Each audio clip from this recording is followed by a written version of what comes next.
Bom, queria agradecer a presença de todos, agradecer ao Hospital Municipal por receber mais uma vez a SOCESP. Eu tenho um carinho muito grande por esse hospital. Fiquei por 5 anos como preceptor da residência de clínica médica, então é sempre muito gostoso voltar. Agora cortou. Rever amigos, rever alguns residentes e trazer um tema tão importante para a prática clínica de todos vocês, médicos do adulto, médicos das crianças, eu estou vendo alguns pediatras também aqui, que sem dúvida vão se beneficiar muito do tema de hoje. Vou fazer uma apresentação que é bem rapidinha da SOCESP, para quem não conhece, possa conhecer um pouquinho mais da nossa regional. A regional hoje tem a mim como presidente, ao lado de Bruno Nogueira, diretor científico, Yuri e Marcele como secretários, e vem com a missão de congregar, com a missão de representar e defender os interesses profissionais dos cardiologistas do Estado de São Paulo, especialmente estimulando o progresso, a responsabilidade social e a difusão do conhecimento em cardiologia. Aqui sempre um parênteses, que a defesa não é só dos interesses dos cardiologistas, mas também dos outros médicos e também dos departamentos, ou seja, dos não médicos, enfermeiros, fisioterapeutas, nutricionistas e tantos outros que compõem os departamentos aqui da SOCESP. Muito bem, quem não conhece, convido a conhecer o site da SOCESP, é um site extremamente rico de informação não só profissional, né, para o profissional de saúde, como também para o paciente. Vocês podem também ter alguns artigos aqui para poder encaminhar para os seus pacientes. Quem não conhece, convido a conhecer também um projeto Infarto, uma parceria da SOCESP com as secretarias municipais e estaduais de saúde, visando o treinamento e a capacitação de infarto nas mais diferentes regiões do estado, para diminuir a mortalidade cardiovascular. O projeto Épico e o registro Pinnacle também, quem tiver interesse, são registros onde se coletam dados dos pacientes, principalmente pacientes de consultório, hipertenso, paciente com FA, insuficiência cardíaca, e aí vocês vão enriquecendo os nossos dados para que os trabalhos possam ser publicados. Quem tiver interesse, entra lá no site da SOCESP para conhecer. Conheçam também, quem já não conhece, o Centro de Treinamento da SOCESP, com mais de 15 mil pessoas treinadas, tecnologia de ponta, sempre atualizando lá na SOCESP. As publicações, essas publicações que vocês, quem é sócio SOCESP, tem acesso e recebe trimestralmente, as revistas, disputadas revistas SOCESP, são muito ricas em conteúdo, e o tratado que está aí, se eu não me engano, na 2ª ou 3ª edição já. Livros e papers que a SOCESP publica.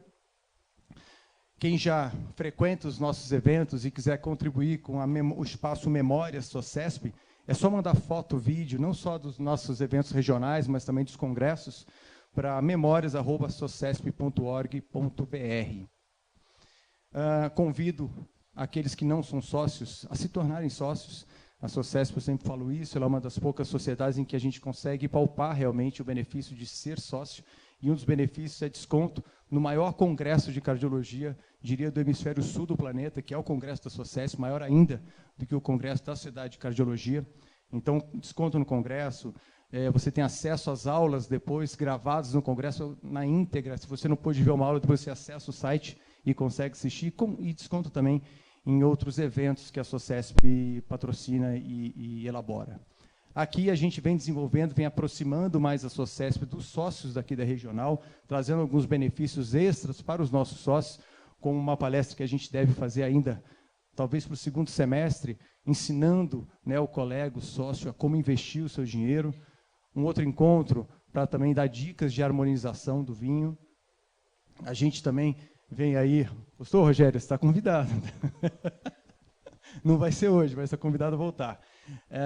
Isso a gente já fez ano passado, deve fazer esse ano de novo. Aos sócios, a gente vai disponibilizar uma van para quem não for ficar em São Paulo, fazer o bate-volta aí para o congresso da SOCESP.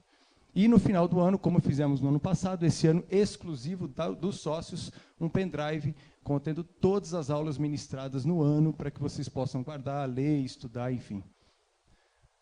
Como sempre, agradecendo os patrocinadores que vêm viabilizando a realização desses eventos, a Dimen, o Sabin, a Daiichi Sankyo, Novartis, a Merck e a Abbott. os outros que já estão na ponta da caneta, doido para entrar, que já devem até o próximo evento assinar, e o apoio sempre incondicional desses que cedem as suas casas para que a gente possa realizar os nossos eventos, Santa Casa, Hospital Municipal, APM e tantos outros, e também algumas faculdades, sendo que agora, para o nosso próximo evento, vamos inaugurar aí os eventos dentro das faculdades de São José. Já antecipo aqui vocês e convido para os eventos da nossa Sociedade de Cardiologia, né, do Estado, o congresso, que é esse que eu falei, que é um dos mais concorridos, esse que vai ser de 20 a 22 de junho, feriado de Corpus Christi. Depois também o curso de atualização e reciclagem, preparando aí para a prova e para a vida, na verdade, para quem, principalmente quem vai fazer prova de título de cardiologia. Esse que já vem se tornando aí, já está presente cada vez mais na nossa rotina, no nosso calendário, que é o Congresso de Casos Clínicos. Esse ano vai ser em Campinas. E aqui na nossa regional, programem-se, a gente vai trazer um tema extremamente contemporâneo, presente e super discutido, que é telemedicina, a tecnologia na relação médico-paciente. Esse vai ser o primeiro evento da SOCESP dentro de uma faculdade de medicina em São José dos Campos, que vai ser no dia 16 de abril, na faculdade AMB Morumbi. Ao término dessa apresentação, dessa aula, acredito que todos vocês já tenham deixado seus dados ali com a nossa secretária. Esses dados serão enviados para São Paulo e até no máximo amanhã vocês terão acesso lá no site da SOCESP, na abinha aqui, certificado, vocês vão conseguir imprimir o certificado dessa aula de hoje, ok? Lembrando que essa aula está sendo gravada, tá? Então, Rogerião vai sair do Vale de São José para o mundo, né? A gente tem alguns colegas viajando e fazem questão de nos prestigiar, às vezes estão na América do Sul, às vezes estão lá para os Estados Unidos e estão vendo. Muito bacana. Quem estiver vendo, assistindo de casa agora, sabe que pode interagir e perguntar através do nosso canal, que é o grupo de WhatsApp da SOCESP. Quem perdeu as outras aulas, a gente tem quase todas elas lá no nosso site da SOCESP, na aba Departamentos Regionais, na Regional Vale do Paraíba. Quase todas as aulas estão lá, inclusive do ano passado. Por fim, deixo aqui os contatos dos departamentos de eventos. Quem tiver alguma dúvida, venha falar comigo depois. Quem quiser participar desse grupo de WhatsApp e receber a divulgação dos nossos eventos da nossa região, venha falar comigo depois, que eu insiro. Sem mais delongas, eu quero apresentar esse que não é só o palestrante, mas é um amigo e, sem dúvida, um professor que contribuiu e muito para a minha formação. Eu sou arritmologista e quase tudo que eu sei se deve ao Dr. Rogério Braga Andalaft. Ele que é médico assistente da seção médica de eletrofisiologia clínica e arritmias cardíacas do Instituto Dante Pazanese, médico do Centro de Arritmias do Hospital Israelita Albert Einstein, Faculty of Pediatric Advanced Life Support, da American Heart Association, e membro da Pediatric and Congenital Electrophysiology Society, PACES. Né? O cara não é pouca coisa, não. Rogerião, obrigado, era um sonho nosso trazer você para cá, obrigado por aceitar o nosso convite, uma boa aula para todos.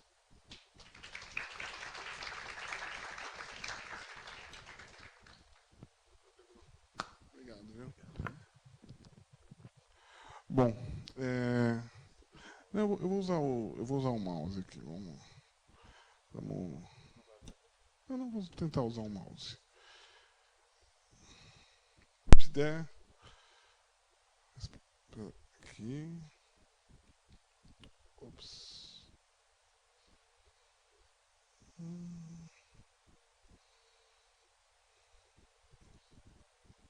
muito bom.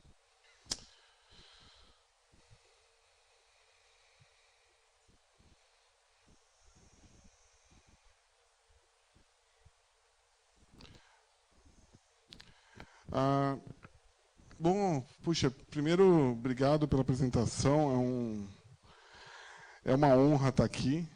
Estava lembrando com o Pedro que eu vim há 10 anos aqui fazer um curso de suporte avançado de vida em pediatria, e hoje eu estou tendo a oportunidade de rever pessoas que eu participei da formação e são grandes amigos.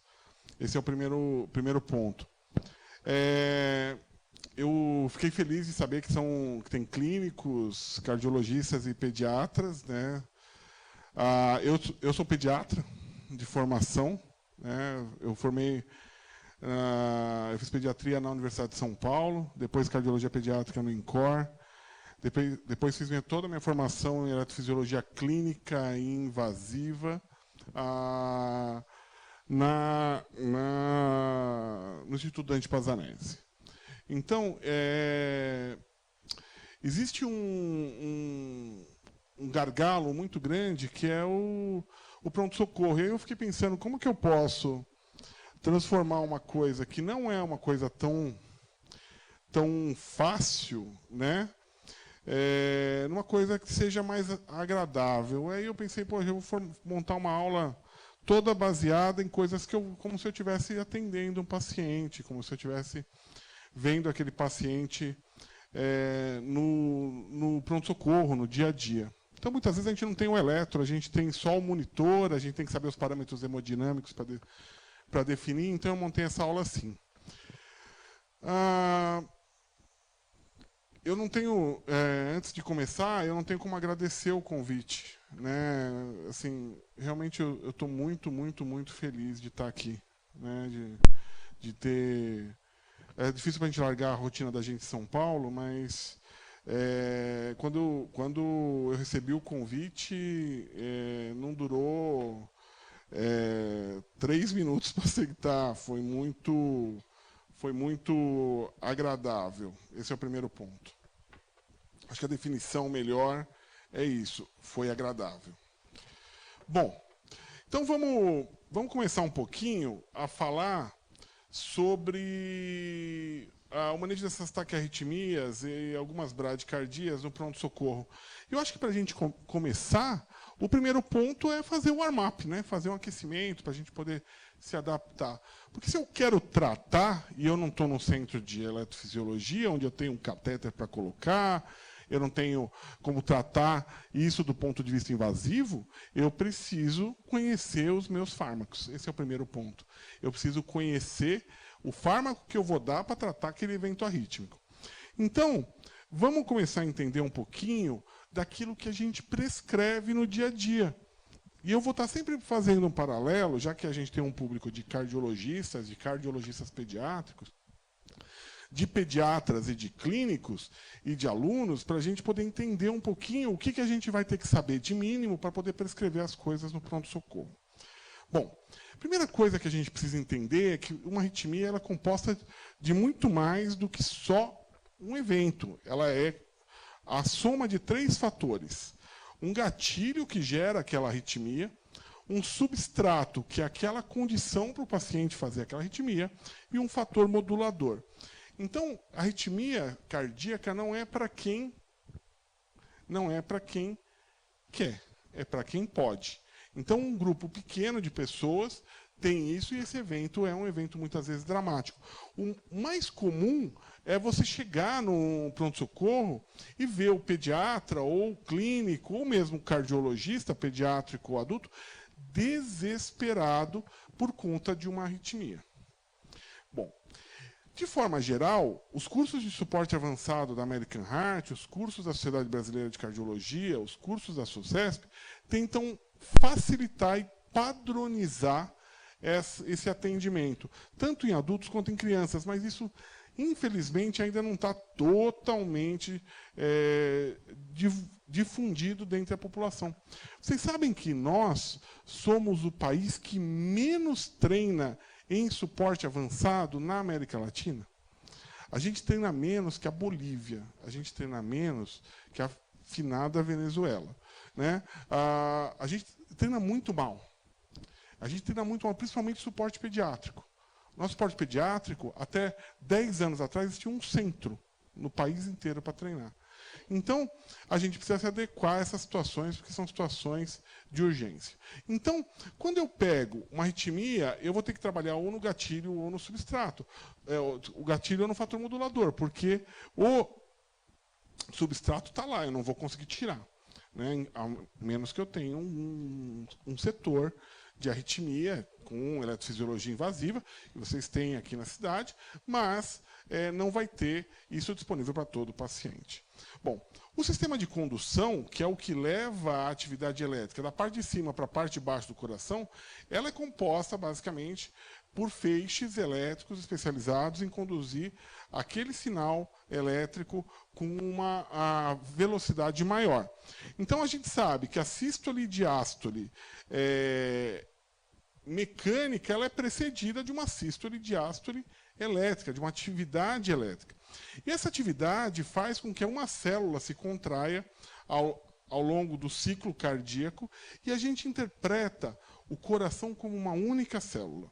Quando a gente tá lendo o livro de fisiologia, qual que é a primeira frase que o Guyton fala do coração? O coração é um sincício. Ele funciona como um sincício. O que é um sincício? Eu posso analisar uma estrutura toda como uma única célula. Então, o coração ele tem células que vão contrair e impulsionar o sangue para frente. Esses são os problemas mecânicos. O coração ele funciona como o motor do carro. Ele tem a parte mecânica e tem a parte elétrica. Uma sem a outra não costuma andar bem. Então, problemas mecânicos levam a problemas elétricos, assim como problemas elétricos levam a longo prazo a problemas mecânicos. Vamos entender como é que funciona o ritmo normal do coração? Então, a gente tem um marcapasso natural, que está na boca da cava superior, né? E esse marcapasso natural, ele faz com que eu tenha uma despolarização. Ele que vai fazer com que o átrio se despolarize, que é a parte de cima do coração. O estímulo caminha do átrio para o ventrículo, por feixes, chegando na junção entre o átrio e o ventrículo, ele encontra um filtro, que é o nó atrioventricular. E aí ele conduz lentamente esse estímulo pelo nó atrioventricular e pelo ris, que é o que está logo abaixo do nó. A partir daí, o ris se bifurca no ramo direito e no ramo esquerdo, e aí, sim, ele vai ganhar musculatura e gerar o batimento na sequência. Então, essa atividade elétrica, que é mostrada desde a despolarização do nó sinusal, passando pelos feixes internodais, chegando no nó atrioventricular, sendo atrasado no nó, passando para o ris e pelos ramos, ele vai preceder a contração muscular. Tudo bem? Bom, então quando eu vou analisar essa célula que está se despolarizando, ela está se despolarizando porque a gente tem movimentação de íons lá. Então eu tenho um potencial de ação de uma célula composto por 5 fases. Você falou, poxa, por que você está falando isso?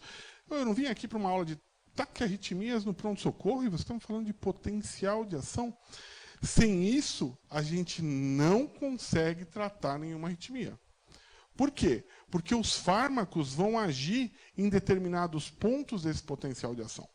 E esse potencial de ação ele é composto por 5 fases. A fase 0, aqui é a fase 1, a fase 2, a fase 3 e a fase 4. Então, eu queria que a gente observasse que na fase 0, a entrada rápida de sódio. Na fase 1, potássiozinho vai saindo devagar. Depois o potássio vai sendo trocado pelo cálcio. Depois o potássio na fase 3 sai. E aí 2 bombas, uma bomba de sódio e potássio e uma bomba de cálcio e sódio, restabelecem a polaridade da célula. E aí eu fico pensando, ser mais velho tem uns problemas, sabe? Eu tive que ler as 200 páginas do Gannon e do Gitton para poder entender isso, que um vídeo me mostrou em 30 segundos. Se eu tivesse esse vídeo, eu juro por Deus que na faculdade eu teria mais tempo para fazer outras coisas, que eu acho que não seria estudar no momento, porque isso aí é muito didático e muito fácil de entender. Bom, a célula normal é daquele jeito, mas a célula com automatismo ela tem uma característica diferente. Ela tem uma fase que a gente chama de despolarização espontânea, o que faz com que ela bata ritmicamente, despolarizando o coração. Bom, se eu entendi isso, eu consigo entender que células do sistema elétrico normal, como o nó sinusal, o nó AV, o RIS e as células de Purkinje, que fazem toda a rede elétrica do coração, elas têm uma capacidade diferente das outras células, a capacidade delas de se despolarizar de forma espontânea. Quanto mais alta é essa célula, quer dizer, o nó sinusal mais do que os feixes internodais mais do que o nó AV, eu tenho maior automaticidade. Então, eu sei que o nó sinusal é o chefão, então é ele que vai mandando os estímulos e vai ser sensível à ação das catecolaminas e vai ser sensível à ação de fármacos. Bom, por que eu tenho que entender o potencial de ação? Porque a minha função para evitar uma arritmia é trabalhar no que a gente chama de período refratário. O que é um período refratário? É um ponto onde um estímulo que incida naquele ponto não seja capaz de gerar um novo estímulo. Então, a gente tem, basicamente, dois períodos refratários grandes. O primeiro, que é o chamado período refratário absoluto, que é o que está ali em laranja. E, na sequência, o período refratário relativo. Puxa vida, eu li aquilo lá no segundo ano da faculdade, ou eu li num caso que eu tive que fazer. Puxa, não dei tanta importância. O cara está falando que isso é importante. E é importante, porque se a gente não conseguir entender isso, a gente não consegue tratar o paciente. Porque eu vou usar um medicamento e meu intuito para tratar uma arritmia é mexer nos períodos refratários. Bom, então eu sei que no período refratário absoluto, nenhum estímulo é capaz de gerar um novo batimento. No período refratário relativo, um estímulo de alta intensidade pode gerar um batimento. E no período de suscetibilidade, que é o período verde, qualquer estímulo gera um batimento. Não sei se vocês, os mais velhos vão lembrar, mas não sei se todo mundo já viu isso aí. Quando eu era moleque, faz tempo, hein? A bola de futebol de salão, talvez quando vocês forem bem crianças, vocês vão lembrar disso aí. A bola de futebol de salão, eu jogava ela no chão, ela não pingava. Ela batia e rolava. Ela não pingava. E aí, isso foi mudado. A bola de futebol de salão hoje, ela é maior, eu bato, ela pinga. Qualquer loja vocês podem ver isso aí. Por que foi feito isso? Porque se um estímulo, uma bolada, pegasse no peito, nessa fase, que é o período refratário relativo, o paciente podia ter uma parada cardíaca. Isso modificou vários outros esportes. Por exemplo, beisebol, o pessoal fica protegido quem está atrás. Taekwondo, eles usam proteção. O próprio karatê, para o treinamento, eles utilizam proteção. Justamente porque se ele tomar uma bolada ou um golpe, nessa fase, período refratário, ele pode gerar uma outra arritmia.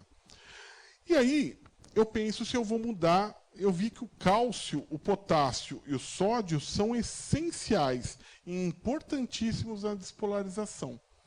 E aí vai a primeira coisa que é importante e a primeira grande diferença entre crianças e adultos. Se vocês observarem, o cálcio que participa, eu vou voltar um pouquinho para a gente poder. O cálcio que participa da contração muscular não é o mesmo cálcio que participa da despolarização. Vocês estão vendo que eles estão vindo por locais totalmente diferentes. O cálcio da contração está no retículo sarcoplasmático. Nossa, quanto tempo que eu não escutava falar do retículo sarcoplasmático. E o cálcio da despolarização está pelos canais. Então eu sei que o cálcio da contração não é o mesmo cálcio da despolarização. Mas, em crianças abaixo de 2 anos, é absolutamente o mesmo cálcio. Então, eu já sei que eu não posso utilizar um bloqueador de canal de cálcio não de hidropiridínico, que é o diltiazem, o verapamil, que bloqueiam os canais de cálcio em pacientes menores que 2 anos. Isso é totalmente diferente entre os adultos e as crianças. Se eu usar um bloqueador de canal de cálcio nessa criança menor que 2 anos, eu corro o risco real de eu ter uma atividade elétrica sem impulso. A criança sair da arritmia, mas parar o coração. Se vocês lembrarem dos cursos de PAUS, os cursos de suporte, só existem algumas indicações para bloqueador de canal de cálcio. E uma delas é a intoxicação por bloqueadores de canal de cálcio, que acontece quando alguém inadvertidamente administra um bloqueador de canal de cálcio nessa população. Bom, Uma outra coisa que vocês já devem ter percebido, que as arritmias são sempre mais fáceis de controlar no começo. Mas elas, depois que se estabelecem, elas ficam bem difíceis de ser controladas. Por quê? Porque aquele potencial de ação que tem um período refratário absoluto, que tem um período refratário relativo, ele também se remodela. O cálcio, vocês viram que ele entra passivamente na célula, mas ele sai dependendo de energia. Então, se depende de energia, eu estou falando de uma bomba. Opa, puta, escutei. Hoje, retículo sarcoplasmático, bomba, eu vou levantar e vou embora. Se ele falar mais alguma coisa. Não, isso é importante, porque o cálcio vai se acumulando dentro da célula, e aí ele remodela o potencial de ação. Aquele potencial de ação que, observem aqui, o estímulo no potencial de ação normal, o verde, bate e volta, quer dizer, ele não se propaga, num potencial de ação remodelado, ele se propaga. Vocês já ouviram falar que, tanto em adultos quanto crianças, a simples administração de cálcio durante uma parada, aquela frasezinha, fazer um pouquinho de cálcio, aumenta 40% a mortalidade dos pacientes. Por quê? Porque ele acumula o cálcio dentro da célula. E acumula dentro da célula e remodela toda a célula, e o paciente corre um risco maior de não sair, por exemplo, daquela parada cardíaca. Então, de forma geral, a gente tem vários tipos de fármacos. Os que bloqueiam os canais de sódio, os que bloqueiam os canais de potássio, os que têm ação beta-bloqueadoras, né? E os que bloqueiam os canais de cálcio. E eles foram divididos em classes. Isso aí sempre cai em prova, porque vai fazer prova de residência, isso aí despenca, né? Bom, mas eu falei de dois fármacos, eu falei de digital, que a gente utiliza pouco, e não falei de uma coisa que a gente utiliza muito no pronto-socorro, que é a adenosina. Então, a adenosina não está nessa classificação. O que a adenosina faz? Ela ocupa os receptores de adenosina e ela faz com que a adenilciclase também seja bloqueada. E, consequentemente, eu diminuo a quantidade de ATP, de AMP cíclico, de proteína PKA. O que acontece? Com uma simples administração de um fármaco, eu hiperpolarizo a célula, eu reseto o coração.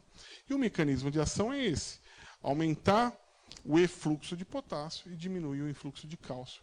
Eu faço com que a célula resete, ela pare de funcionar. E o efeito vai ser um bloqueio abrupto da condução por aquele filtro que é o nó atrioventricular. Vocês já devem ter visto que a adenosina não é uma coisa fácil de fazer, né? Então, ele tem que ter uma torneira. Aqui vocês estão vendo sendo feita adenosina, uma torneira de tripla via, a dose de adenosina. Puxa, qual que é a dose de adenosina que eu administro? 6 na primeira dose e 12 na segunda. Puxa, quanto que eu administro para uma criança, hein? A criança, vamos olhando, medindo metade do adulto. 3 palmos. É assim que a gente vai fazer? Quanto que pesa um adulto médio? 60 quilos? Tá ok? Pensar que os homens pesam um pouco mais, as meninas um pouco menos, né? 60 quilos. E se eu pegar 6 e dividir por 60, dá quanto aí? Não precisa pegar a calculadora. Quanto que dá? 0,1. E se eu pegar 12 e dividir por 60, dá quanto? 0,2. Então, qual que é a dose que eu vou usar para a criança? 0,1 a 0,2 miligramas por quilo. E no adulto, 6 a 12 miligramas. E aí, como é que eu faço? Já aconteceu de eu receber, outro dia, me ligaram, uma taquicardia supraventricular refratária ao uso de adenosina numa criança, de uma cidade menor. E aí, o rapaz que me ligou falou o seguinte: doutor, não, eu falei, vocês fizeram adenosina? Fizemos, acabamos com o estoque da cidade, doutor. Eu falei, mas como que vocês fizeram? Não, doutor, a gente pegou um soro de 100, calculou a dose, colocou lá e colocou para correr em 20 minutos. Conclusão, funciona? Não funciona. Então, como é que eu faço a adenosina? Então, eu pego, aqui está a adenosina, aqui está o soro. Então, eu injetei a adenosina, virei a torneirinha de tripla via, injetei o soro e levantei o braço. Aí, olha lá, momento, muita calma nessa hora, porque o remédio dura quanto? 10 segundos, a minha vida é rápida. E a pausa pode ser de até 15 a 20 segundos. Então, naquele momento de desespero, você fica desesperado, mas a tua cara é aquela cara de tranquilidade. Eu sei o que eu estou fazendo, fica tranquilo. E a enfermagem olhando para você com aquela cara, meu Deus, ele matou o paciente. Né? Não importa, importa como vocês façam. Cara de tranquilidade. Aí quando voltou e saiu da crise, você fala com aquele ar todo. Tá vendo? Fiz com propriedade. Não importa como você é. Né? Às vezes, se você ficasse com muita dúvida, elas não iam querer fazer por algum motivo. Ou alguém. Mas não, tem que ser com confiança. Eu sei como é que faço. Injeta, levanta o braço. E aí eu tenho o efeito. Isso é importante até. Quando a gente faz os cursos de paus, eu acho, eu sempre defendo isso. O enfermeiro, ele não é um cumpridor de ordens, ele é parte do tratamento. Então, muitas vezes acontece do enfermeiro saber fazer adenosina e o clínico não sabe. E aí é importante que vocês, sabendo a técnica, falem assim, não, doutor, não é assim que faz. Injeta, levanta o braço. Peguei uma veia aqui no braço para poder fazer isso aí. Então, a adenosina é rápido, porque dura 10 segundos no máximo. Tudo bem? Então, a gente tem que pensar que quando alguém sabe mais, vai lá e fala e faz uma intervenção construtiva, que as coisas vão de forma melhor. Então, para a gente rever de novo, vamos lá? Injetou e levantou o braço, e aquele momento de desespero completo, onde você está se roendo por dentro, mas com a maior tranquilidade do mundo, olhando para o monitor, falando volta, volta, volta, volta, volta, volta. Aí na hora que voltou, você não pode fazer aquela cara de feliz. Você faz aquela cara séria e fala, muito bem, meu senhor, passou, viu? Fica tranquilo, tudo bem, nós vamos medicar o senhor. Tem que avisar o paciente, porque dá uma sensação de morte. Mas não fala isso, porque eu vou fazer o remédio para o senhor, viu? Tem uma sensação de morte, fica tranquilo. Não. O senhor vai sentir um desconforto. Depois que ele fizer a primeira, ele vai saber que a sensação não é tão boa. Não cedem. Isso é um outro erro. Vou fazer um dormonidizinho para ele não lembrar. Não faço. E se eu tiver um acesso venoso central, o que eu faço? Eu corto a dose pela metade, porque o caminho já está mais curto. Então, eu injeto e não preciso, só faço uma dose menor para não ter uma pausa maior. Então, olha só aqui essa situação. Eu tinha um paciente que tinha uma taquicardia e eu faço adenosina. A adenosina não serve só para reverter, ela serve para o diagnóstico também. Olha só, eu fiz adenosina e eu bloqueei o nó AV e vi que o paciente estava em flutter. O que eu vou fazer? Vou saber se esse flutter, mais para frente a gente vai ver, vou saber se esse flutter, o paciente estava há quanto tempo com flutter? Há uma cardiopatia, eu não reverto, eu só vou aumentar o grau de bloqueio. Então, vocês viram que a adenosina serve não só para reverter, como também para fazer um diagnóstico. Então, a gente sabe que tem que fazer o registro do eletrocardiograma enquanto está fazendo a adenosina, para ter o preto no branco, para que você possa falar, não, olha só, reverteu. Documentei, vou mandar depois para os meninos que fazem arritmia para poder ter a conduta. Ou, olha, fiz a adenosina, abriu, era um flutter. Senhora, quanto tempo o senhor está em flutter? Quanto tempo o senhor está com esse sintoma? Estou há 4 dias. Não posso reverter, tem que começar a anticoagular ou fazer um ectoesofágico.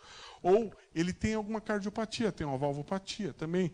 Mesmo que ele jure por Deus que começou agora isso aí, você não vai reverter, porque tem risco de soltar um coágulo e ir para o cérebro. Né? Então, a gente toma um cuidado maior.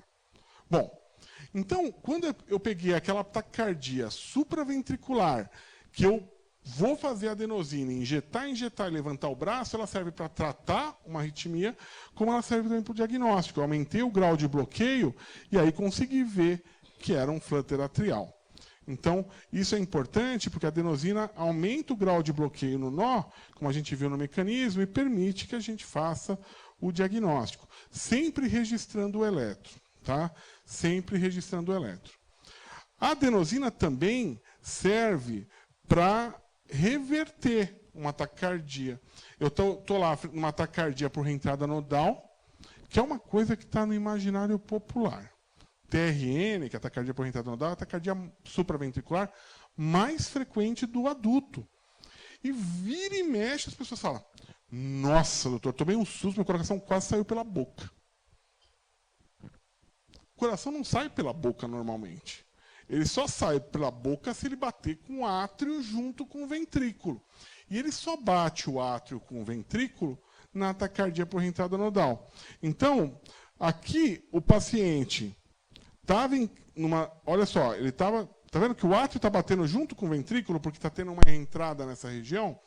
Aí eu vou lá e faço uma manobra vagal ou adenosina. O que acontece? Eu aumento o período refratário aqui. E aí eu bloqueio, e aí o paciente restabelece o ritmo. Tá?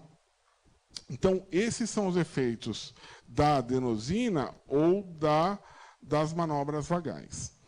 Bom, então a gente tem essa classificação e a gente tem algumas drogas que a gente tem disponível no mercado, alguns fármacos que estão disponíveis no mercado que são de uso comum. Eu falei que tem bloqueador, que tem canais de sódio, falei que tem canais de potássio, falei que tem canais de cálcio. Então, aí já tem 3 classes e tem os beta-bloqueadores. Os canais de sódio são obstruídos por uma droga que é chamada propafenona.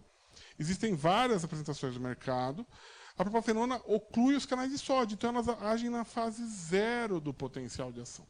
Então, quando eu estou dando a propafenona, eu estou dando na fase 0. Imaginem que eu tenho um bloco de 1 tonelada.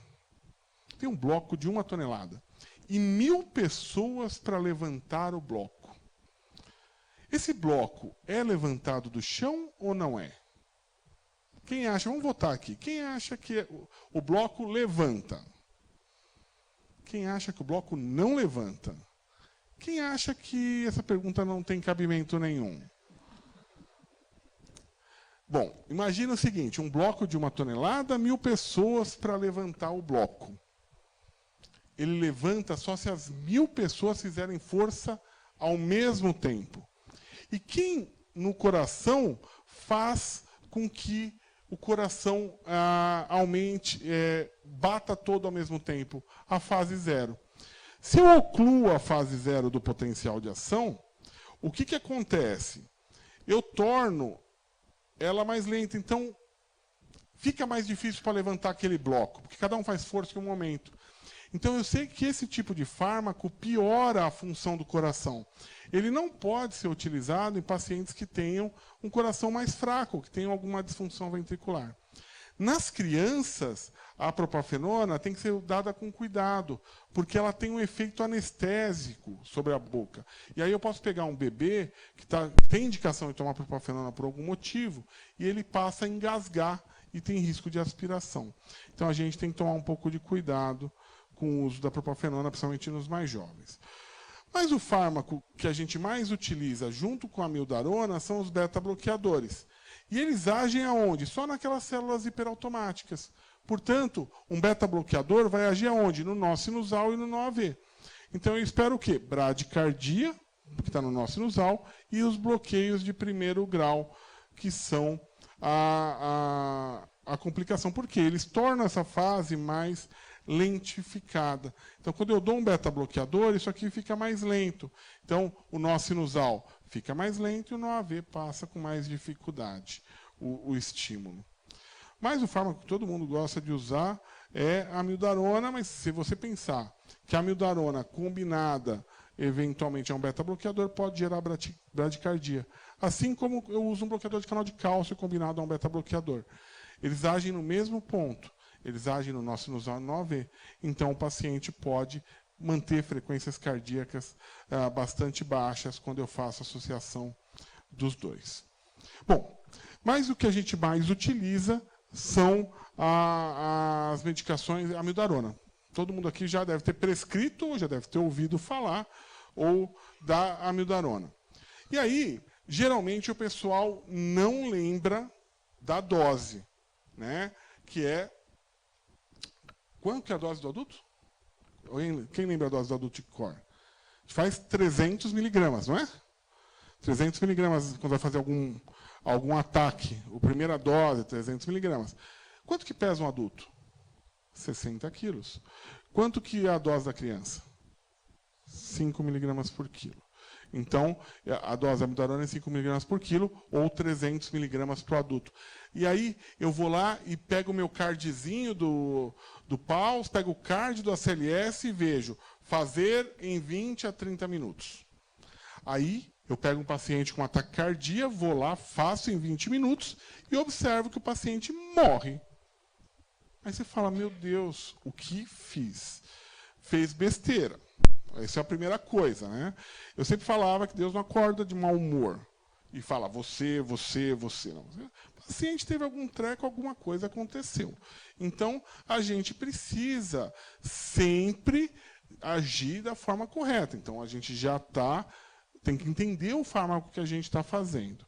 Então, o que esse fármaco faz? Ele é uma ação classe 3. Ele bloqueia os canais de potássio. Porra, os canais de potássio não tem nada a ver com o começo. Você falou que é o começo que altera a função. Mas a droga que os americanos colocam nos cards é a amiodarona em solução aquosa. Só que a amiodarona que a gente usa é uma amiodarona que ela vem num... Eu acho que é um polissorbato, que tem uma ação depressora miocárdica. Então, se a gente fizer ela em 20 minutos, o que vai acontecer? Vai ter uma depressão miocárdica importante, vai vasodilatar e o paciente para.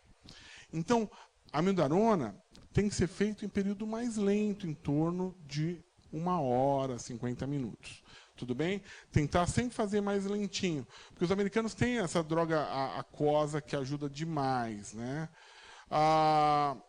Bom, uma outra coisa que é sempre interessante é quando a gente lê os algoritmos da American Heart, o algoritmo lá de taquicardia ventricular. Por exemplo, eu pego lá e aí, tanto no ACLS como no PAUS, fala o seguinte, eu estou com uma taquicardia de QRS largo, quer dizer, pode ser uma taquicardia ventricular, estável hemodinamicamente. Chequei lá, a pressão está boa, o pulso está bom. E aí eles colocam assim, considerar adenosina. Não colocam isso aí? Considerar adenosina. Aí você fala, pô, mas a adenosina reverte taquicardia supra, por que eu vou fazer? Aí, o que os instrutores colocam? É para fazer o diferencial. É por isso? Não, não é só por isso. É porque parte dessas arritmias ventriculares saem com adenosina. E eu sei que se ela sair com adenosina, ela vai responder às duas coisas que estão envolvidas. O cálcio e a ação do beta-bloqueador. Então, quando eu pego e tiro uma arritmia com adenosina, eu sei que eu posso dar depois um beta-bloqueador, posso dar um bloqueador de canal de cálcio para esses pacientes. Tá? Então, a amiodarona, né, junto com os beta-bloqueadores, são as duas drogas que a gente mais vai utilizar na nossa prática clínica. Por quê? Porque ela tem ações em pontos distintos e elas são bem aceitas pela maioria dos pacientes. Tá? A gente viu, olha só, a amiodarona, ela bloqueia a porção final do QRS. Né? Então, ela não altera a função. Se ela alterar a função, é por conta da ação depressora do diluente dela. Mas vocês viram que, às vezes, o paciente toma amiodarona, ele tem risco de fazer uma arritmia. Às vezes, a gente esquece de checar as interações e ele faz esse tipo de padrão aqui, que é o chamado torsades, né? Que é uma taquicardia polimórfica associada ao quê? Ao intervalo QT mais prolongado. Então, quando eu vou prescrever um fármaco desse, meninos, eu preciso checar algumas coisas. Por exemplo, ele está tomando um procinético, ele está recebendo um antibiótico, ou ele está tomando amiodarona, eu tenho que escolher o antibiótico, por exemplo. Se faz a sinusite, eu não vou dar claritromicina, porque ela prolonga o QT, assim como a amiodarona prolonga o QT, e eu posso ter uma situação muito, muito, muito desconfortável no tratamento desses pacientes. Se o paciente teve um infarto, por exemplo, ou se é uma cardiopatia congênita, a amiodarona cai muito bem. porque ela atua no mecanismo principal, né? Que é o mecanismo de reentrada, que é um cachorro correndo atrás do próprio rabo. Ela prolonga o rabo do cachorro, o cachorro vai lá, morde o rabo e interrompe aquele tipo específico de taquicardia. Eu prolongo o rabo e aí o paciente morde a cabeça do vetor, morde o rabo, que nem o cachorro correndo atrás do próprio rabo, ele morde o rabo e a taquicardia acaba. Isso acontece toda vez que eu tiver uma área de fibrose. Se eu chegar lá e olhar uma área de fibrose, eu tenho um obstáculo ao estímulo, é comum que eu tenha esse mecanismo de arritmia, que é uma reentrada. Ele está correndo o tempo inteiro atrás do próprio rabo. Bom, isso acontece em flutter, acontece em fibrilação atrial, acontece nas arritmias ventriculares dos pacientes doentes, e a amiodarona é um ótimo medicamento para esse grupo. E, por fim, os bloqueadores de canal de cálcio. Como a gente já falou, eles atuam no mesmo ponto que o beta-bloqueador. Então, o que eles fazem? Eles alargam as células hiperautomáticas e diminuem a frequência. Então, se eu combinar um beta-bloqueador com um bloqueador de canal de cálcio, tipo diltiazem ou verapamil, eu vou ter mais tendência à bradicardia, vou ter mais tendência a bloqueio por conta desse mecanismo de alargar essas células do potencial de ação.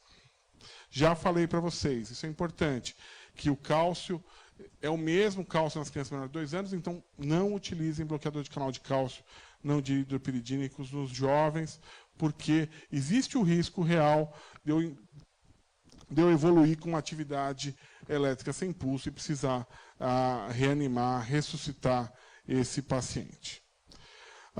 O futuro são drogas que vão agir dentro da célula, existem uma série de combinações, né? E drogas que vão agir nessas síndromes elétricas, que a gente não vai entrar no detalhe, mas a tendência é que cada vez mais se torne menos invasivo e mais farmacológica a medicina, né? Então, olha a quantidade de coisa que está sendo desenvolvida, uma hora vão chegar num tratamento mais adequado. Bom, o aquecimento foi puxado, né? Vamos começar a correr, então, que agora vocês já sabem o que vocês têm que dar. Agora só precisa entender aonde vou dar. Então, vamos pensar em algumas situações para tratar o nosso paciente de forma adequada. Primeira coisa, eu tenho que entender que para o meu tratamento clínico com sucesso, eu preciso de obedecer algumas regras. Primeiro é conhecer o que eu estou tratando. Se eu estou tratando uma criança, eu tenho que conhecer a criança. Se eu estou tratando um coronariano, eu preciso ter noção da doença coronariana. Se eu estou tratando um senhor de idade, um idoso, eu preciso conhecer as alterações que estão acontecendo nesse paciente. Não só as alterações elétricas daquela determinada arritmia, mas as condições, como que funciona o fígado, como é que está o rim, um mínimo de noção daquela situação, que pelo menos o que pode estar alterado, eu tenho que conhecer. Segunda coisa que eu preciso é remover todas as causas que são passíveis de remoção. Então, peguei o paciente, está com febre, vai ficar mais difícil de tratar a arritmia.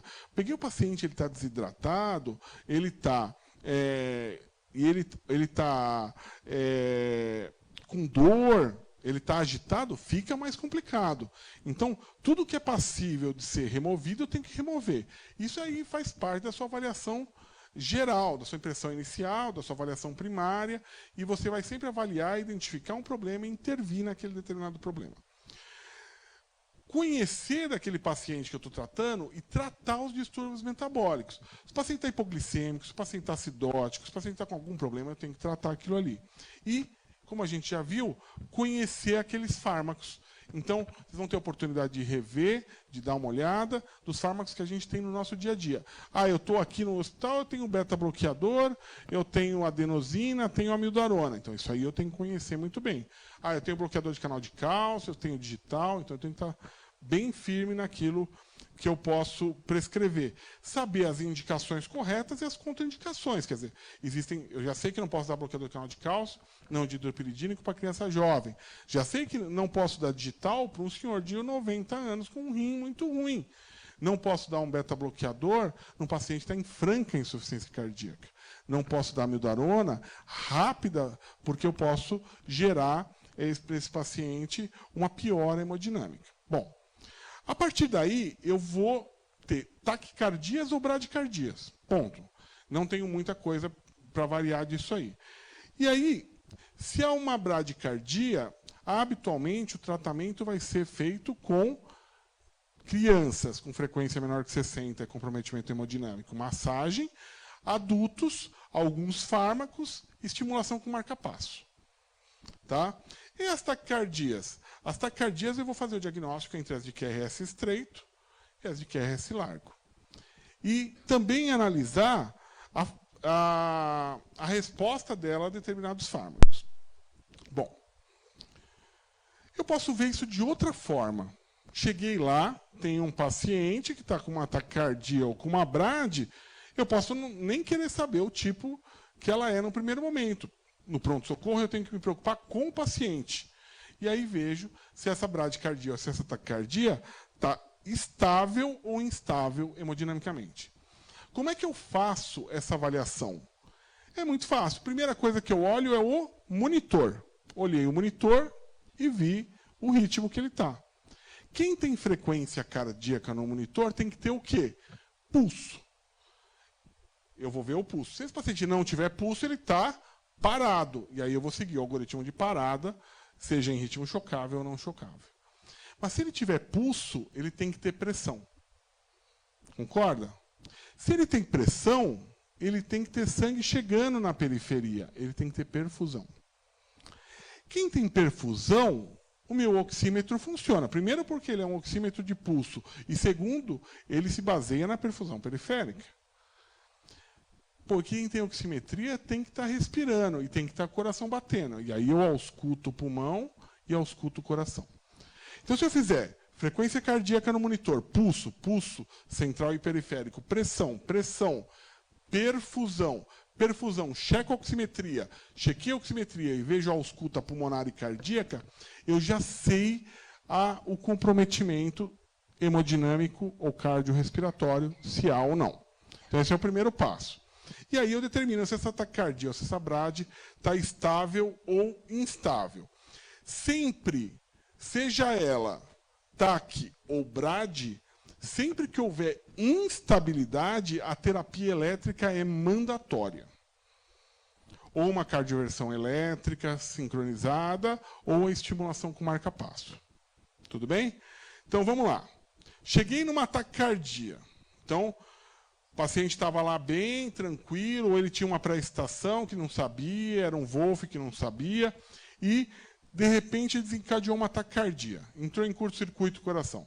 Está descendo pelo sistema elétrico normal, subindo pela via e chegou com uma frequência elevada. Bom, essa taquicardia eu tenho que saber, estável ou instável? Então, o que eu preciso analisar? Como o paciente está. Olhei, a frequência cardíaca está de 250, a saturação está boa, a pressão arterial está boa. Essa taquicardia é o quê? Estável ou instável? Estável. E aí, o que eu vou fazer? Para uma taquicardia supraventricular estável, manobra vagal ou adenosina. Que manobra vagal que eu faço para o adulto? Dou uma auscultada, se for um idoso, para ver se não tem placa, compressão do seio carotídeo. Geralmente, a compressão do seio carotídeo do lado esquerdo reverte mais do que a do lado direito. Ou eu posso pedir para ele encher o peito de ar e soprar o próprio dorso da mão. Ou encher o peito de ar, não soprar, mas só fazer a força no abdômen. Eu posso usar manobras combinadas. Faço isso e levanto as pernas. São possibilidades. E para a criança, o que eu faço, hein? Se ela tiver compreensão, eu faço o quê? Valsalva. Dou lá uma garrafa PET e mando ele soprar a garrafa PET. Mando ele soprar um canudo. E se ele não tiver condição de compreender isso? O que eu vou fazer? Eu vou usar o gelo. Então, gelo serve para quem? Para crianças pequenas. Não adianta pegar uma criança em taxupra com 8 anos de idade e botar gelo. Outra coisa, gelo, como é que a gente faz? Sempre, por exemplo, lá no Dante o problema são os bolos. Eu compro bolo quase... Mentira, minha esposa está ali. Eu não compro bolo... Esqueci completamente. Eu não compro bolo sempre. Eu compro bolo de vez em quando. Quando eu compro bolo de vez em quando, só de vez em quando, ela vem num saquinho, né? Aí eu pegaria aquele saquinho, encheria de água gelada, colocaria o gelo, que estaria reservado para o refrigerante, mas aí eu tenho que reverter, eu opto por quebrar o gelinho ali, e aí coloco na testa da criança. É aqui, ó, daqui para cima. Não é para tampar a boca e o nariz. Senão vira, em vez de uma tentativa de reversão, uma tentativa de homicídio da criança, né? Então, às vezes fala assim, reverteu, mas a criança não está respirando. O próximo passo seria uma atividade elétrica sem impulso, né? Então, daqui para cima, deixa os buraquinhos lá. E deixa quanto tempo? 30 segundos. Tá? 30 segundinhos. Não reverteu, aí eu vou fazer a adenosina. Vocês já viram como é que faz a adenosina? Injeta, levanta o braço. E registro eletro. Tudo bem? E se o paciente estiver desse jeito aqui? Outra coisa. Por que eu não faço... Você viu que o adulto eu faço compressão do seio carotídeo? Por que eu não faço compressão do seio carotídeo da criança? Porque é muito frágil, muito mole. Então, se eu não tiver muita experiência, o que pode acontecer? Eu espremo a via respiratória. E aí o paciente não respira. Se ele não respira, o próximo passo vai ser ele não ter pulso. Então, eu evito de fazer compressão. Mas, ou gelo na face, ou a manobra vagal, pode ajudar. Mas ajuda em que fase? Logo no começo. Vocês viram que a arritmia é mais fácil de reverter no começo? Por causa do tal do remodelamento elétrico. Bom, e se o paciente estiver instável? Então, vamos ver esse paciente agora. Puxa vida, olha, a gente demorou um pouquinho. O que aconteceu? Frequência cardíaca, 248. Quem tem frequência cardíaca tem pulso. Pulso central fino, periférico ausente. Já é o primeiro sinal que está hipotensivo. Quem tem pulso tem pressão. Quem tem pressão, 6/3. Quem tem pressão tem perfusão. O tempo de enchimento capilar é de 8 segundos. Olha, e agora eu tenho quem tem perfusão tem oximetria, a saturação é de 89, e aí quem tem oximetria tem ausculta pulmonar e cardíaca. A cardíaca, frequência cardíaca de 248, quase não consigo contar, e a pulmonar está crepitando bilateral nas bases. E aí eu tenho agora uma taquicardia de QRS estreito, provavelmente uma taquicardia supraventricular, o quê? Instável hemodinamicamente. Eu sempre falo nos cursos de suporte que quanto tempo um choque compensado, quer dizer, com a pressão arterial normal, demora para evoluir para um choque hipotensivo, que é aquele choque que a pressão arterial cai. Horas. Mas e do choque hipotensivo, que é esse aqui, para o paciente parar? Minutos. Então aqui eu não posso ficar enrolando. O que eu preciso fazer? Realizar o quê? A cardioversão elétrica sincronizada. Então, se tiver estável, manobra vagal adenosina, e se tiver instável, cardioversão elétrica sincronizada. Quanto que eu uso do adulto? Entre 100 e 120 joules de entrada. E na criança, de meio a 1 joule por quilo. Eu aperto o botão de sincronização, vai aparecer as bolinhas ou os risquinhos em cima de cada QRS, e aí ele vai jogar o choque em cima do QRS. Sobre quem? O período refratário absoluto, onde nenhum estímulo é capaz de gerar uma nova arritmia. Entenderam? Por que é importante entender o potencial de ação? Porque se ele jogasse... E se eu não apertar o botão de sincronização e esqueci, o que pode acontecer? Cair no período refratário relativo, o choque. E aí o paciente fibrila. Eu fui lá, peguei um ataque supra, fui lá e era para cardioverter, esqueci, desfibrilei. O paciente fibrilou o ventrículo por causa da descarga elétrica. O que eu faço? Choro? Não. O que eu vou lá? Eu vou desfibrilar de novo. Vou lá e dou um outro choque, aí com carga máxima no adulto, ou com 2 joules por quilo na criança, e aí desfibrilo, e aí o paciente vai voltar para o ritmo sinusal. Então, lembrar, taque supra, estável, sempre com aquela cara de tranquilidade. Sempre assim, Foi lá, desfibrilou, puta, fibrilou. Carrega aí para mim, por favor. Vai lá. Todo mundo afastado, olhou, e aí vai lá e desfibrila o paciente. Então, estável, manobra vagal adenosina, lembrar as manobras vagais para criança, o gelo na face. Instável, cardioversão elétrica sincronizada. Então, vamos ver aqui a adenosina, como é que foi feito. Ó, adenosina, está aqui, ó, adenosina, soro fisiológico, torneira de tripla via, membro superior, bonitinho. Dose 0,1 a 0,2 na criança, 6 a 12 miligramas no adulto. Fui lá, administrei, levantei. E aí, cara de tranquilidade. Meu Deus, pelo amor de Deus, volta, volta, volta, volta, voltou. Tudo bem, está muito bem, viu, meu senhor? Foi tudo bem, viu? Reverteu, está tudo tranquilo. Por quê? A adenosina, ela tem um período. A gente fica ansioso, mas ela tem um período. A sistolia dura no máximo 15 a 20 segundos, não vai passar disso. Então, tenham paciência. Não é para sair massageando, desesperado. Nos cursos, eu sempre falo isso, que nos cursos de pausa, a primeira coisa que a gente faz adenosina. Fez a sistolia, o cara já está massageando. Tudo bem, é bom. A gente treinou ele a reconhecer que aquilo é massagem, mas nesse caso não precisa, porque o fármaco dura muito pouco tempo. E vocês sabem que esse é o efeito do medicamento.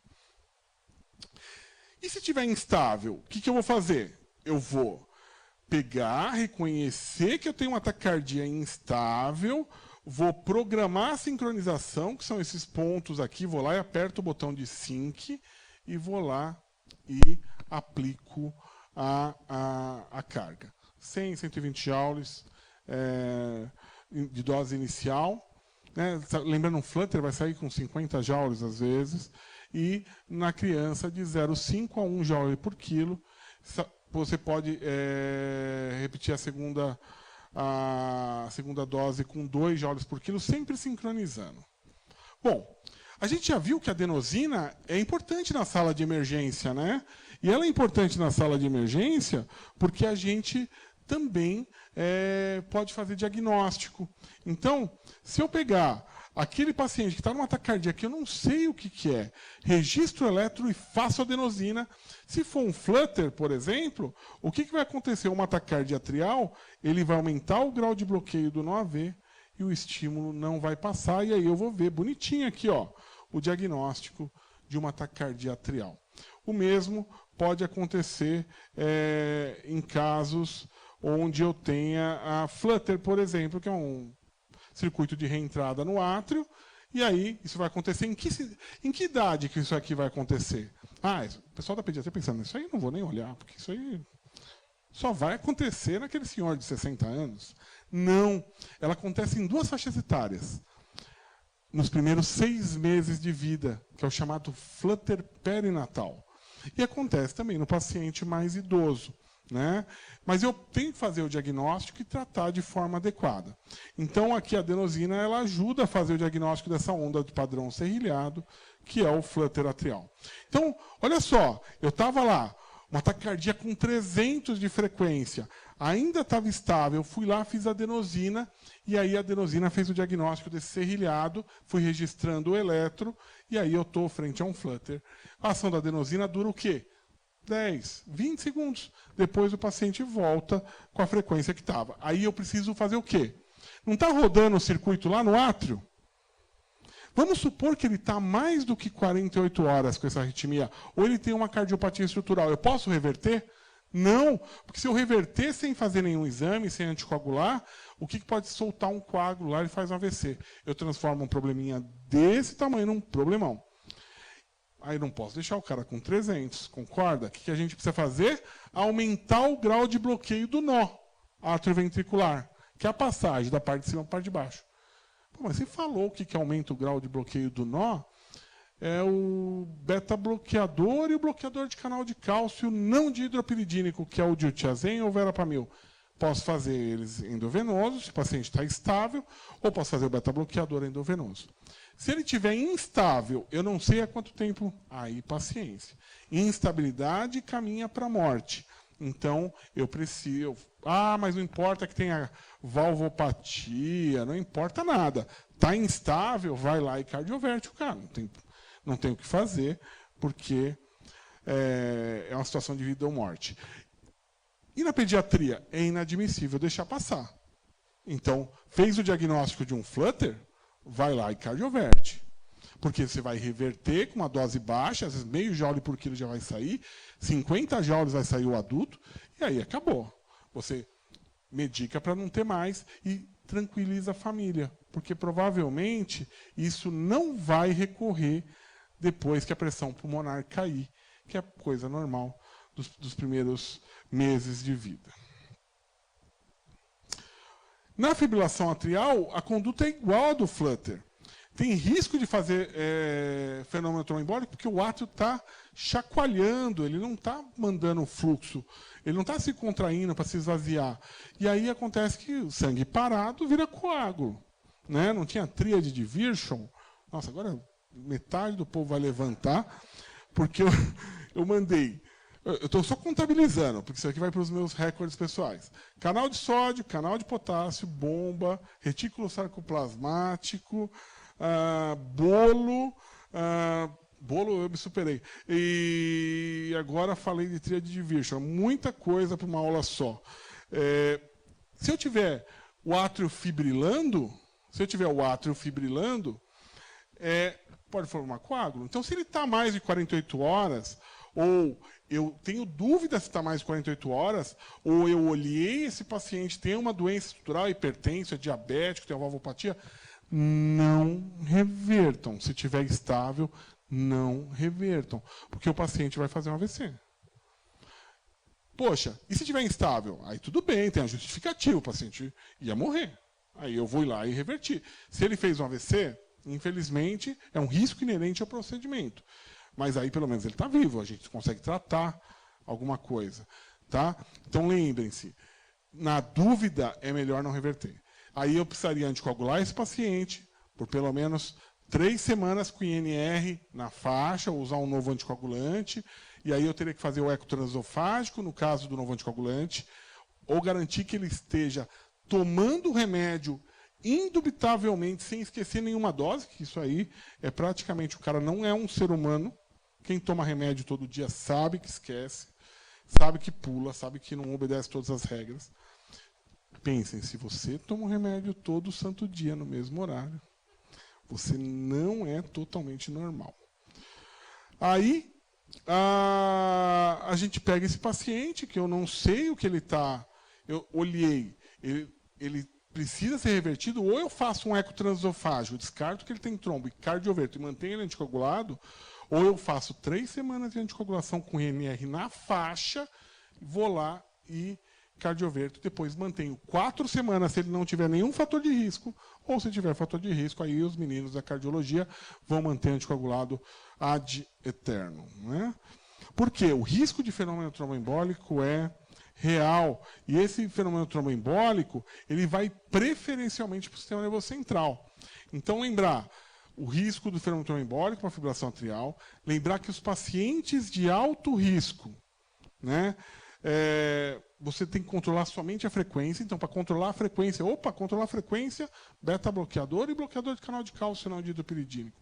Não é feio pegar uma fibrilação que você tem dúvida de alta resposta no pronto-socorro, dar um beta-bloqueador, controlar a resposta e mandar ele para o cardiologista. É muito mais elegante do que ser herói, ir lá e tentar cardioverter o cara sem estar anticoagulado. Né? Bom, lembrar, pacientes com menos de 48 horas, sem nenhum fator de risco, o coração é estruturalmente normal, eu posso cardioverter o paciente, né? Não precisam de anticoagulação nem eco transesofágico. E na dúvida, se você tem alguma dúvida, a menor dúvida que seja, trate esse paciente como crônico. Tá? Encaminhe para os meninos, eles vão anticoagular, eles vão escolher o melhor tipo de tratamento.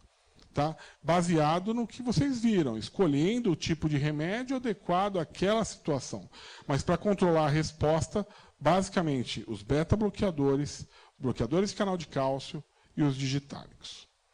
Bom, vamos falar um pouquinho de situações que são mais dramáticas. A gente viu um ataque supraestável, né, uma ataque supra instável, né?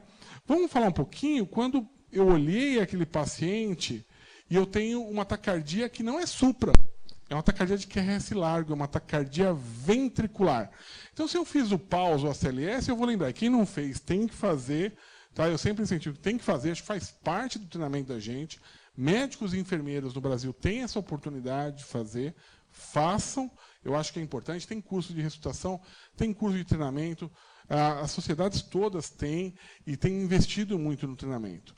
Então, taquicardia ventricular está do outro braço. Eu tenho estreito as taques supras e largo as taquicardias ventriculares como diagnóstico principal. Olhei lá, essa taquicardia ventricular, preciso de um tratamento agudo para essa taquicardia ventricular. Tratamento agudo para uma taquicardia ventricular. Qual a primeira coisa que eu olhei o monitor, primeira coisa que eu chequei é se tem pulso.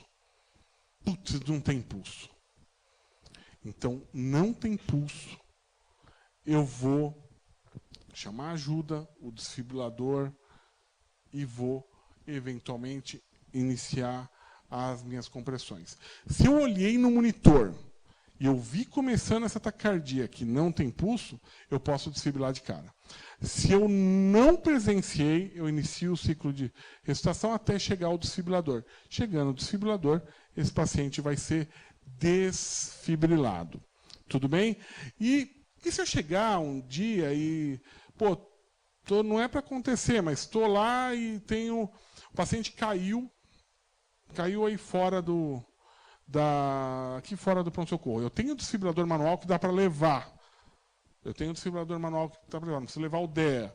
E aí, eu vi ele caindo. O que eu tenho que fazer se eu estou sozinho? Vou lá acudir ele? Não. Ei, não responde, não respira. Vocês querem estar sozinhos nessa situação?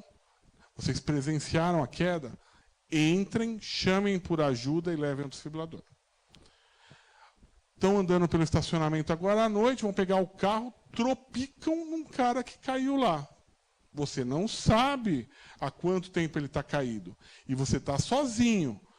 Ei, não responde, não respira. As chamadas por ajuda hoje são via celular. Não tenho celular. Não tenho como chamar, porque, estou gritando, ninguém veio. Massageio esse paciente durante 2 minutos, deixo ele ali e vou buscar ajuda, desde que eu consiga a ajuda dentro de um período de 2 minutos. Tudo bem? Bom, chegou o monitor, monitorizou, é uma taquicardia ventricular que não tem pulso. E aí, se não tem pulso, eu vou entrar nos algoritmos da American Heart e vou... esse algoritmo é um algoritmo antigo, ainda é circular, mas eu gosto tanto dele porque eu acho que ele dá uma noção de continuidade, de não parar, de não desistir do paciente. Tá? E aí, vou desfibrilar esse paciente, que é a primeira coisa que eu faço. Tudo bem? Existem várias formas de taquicardia ventricular. Existe aquela taquicardia ventricular que é de uma forma só, que é chamada monomórfica. Existem essas taquicardias que são polimórficas. Essas daí não geram pulso, não dá para sincronizar, mesmo que sejam estável, acaba sendo necessário desfibrilar esse paciente. E o cuidado que a gente tem que ter, porque muitas vezes essas taquicardias ventriculares são fabricadas pela gente.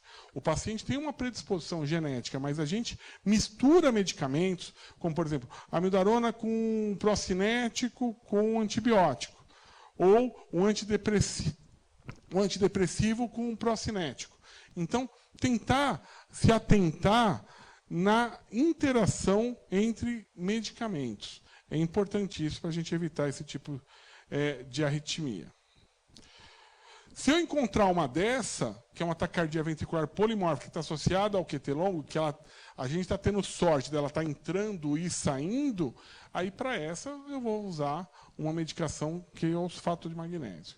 Vou lá, faço o sulfato de magnésio de 2 a 4 gramas no adulto, de 25 a 50 miligramas por quilo na criança.